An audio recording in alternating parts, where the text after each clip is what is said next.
वैशाली दत्तात्रय शिंदे, मीरामाई या गटाची लीडर माता आहे। तर आज मी आयडिया व्हिडिओमधली एक कृती करून घेत आहे। तर मी त्यासाठी 4 महिला निवडलेल्या आहेत। तर ती कृती अशी आहे की त्या गोलाच्या बाहेर उभा राहायचं आहे महिलांनी आणि ह्या गोलातला दगड काढायचा आहे आणि आपल्या गोलात टाकायचा आहे। जी महिला जास्त दगड गोळा करेल ती विजेता ठरेल। पायाने दगड काढायचे असे आणि आपापल्या गोलात टाकायचे। तर जी जास्त निवडेल ती विजेता ठरेल। आता काय करा, तुम्ही चौघी तुमच्या नाव सांगा। माझे नाव रोहिणी महेश देवगते, मी डेकर लीडर माता पालक। नमस्कार, माझे नाव रोहिणी कृष्णा देवगते,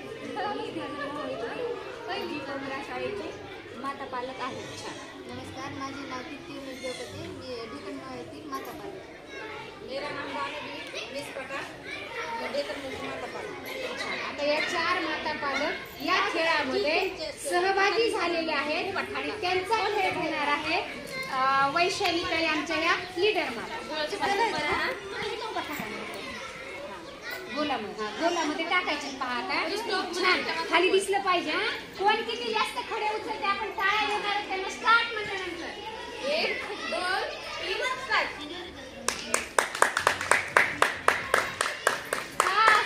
बघा कुणाची जास्त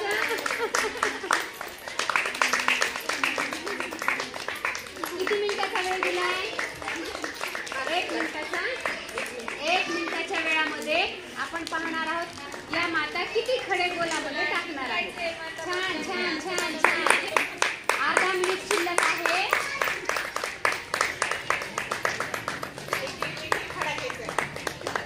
एका वेळी एकच खडा घ्यायचा आहे, जरी बसत असला 2 तरी सुद्धा। पहा वेळ संपला, मोजा आपापले खडे। मोजा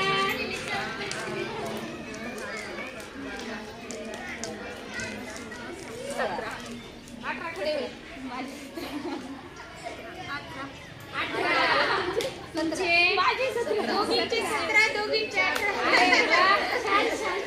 सगळ्यांसाठी आपण जोरदार एका टाळ्या वाजवूया। आता यामध्ये सहभागी झाला। या खेळामधून तुम्हाला ही कृती घेतल्यामुळे काय वाटलं की याचा फायदा तुमच्या मुलांसाठी कशा पद्धतीने? मुलांना मोजणीचा फायदा होतो। मुलांकडून पण कृती करून घेतली तर कुणाला किती खडे भेटले संख्या कळती, संख्यांचं ज्ञान होतं आणि खेळायला पण आवडते मुलांना। खेळामधून त्यांना एक मनोरंजनातून खेळातून त्यांना म्हणजे शिकायला भरपूर मिळतं। शिकणं आणि खेळणं या दोन्ही क्रिया त्यांच्या सोबत होतात। यांच्यासाठी पुन्हा एकदा टाळ्या देऊयात आणि प्रत्येकीनं असंच आपण